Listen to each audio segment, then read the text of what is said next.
అమెరికాని Iran ఒక blackmail చేస్తుంది. America అధ్యక్షుడు ట్రంప్ ఏమని చెప్తాడంటే 5,000 అణు వార్ హెడ్‌లు ఉన్నాయి మా దగ్గర. ఒక్కొక్క ఒక 3 వార్ హెడ్‌లు చాలు ఇరాన్‌ని నాశనం చేయడానికి.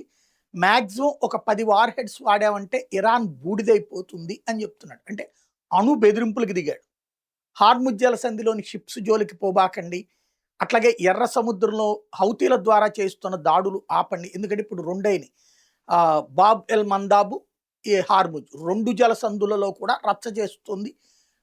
తన అదుపులో పెట్టుకుంది ఇరాన్. 32% ప్రపంచ ఆర్థిక వ్యవస్థని తన గుప్పెట్లో పెట్టుకుని ఆడుకుంటోంది, ఏడిపిస్తోంది. వాస్తవానికి దాంతో ఈయనకి పెద్ద నష్టమైంది అయితే ఏమీ ఉండదు. కానీ గొడవ నడుస్తోంది.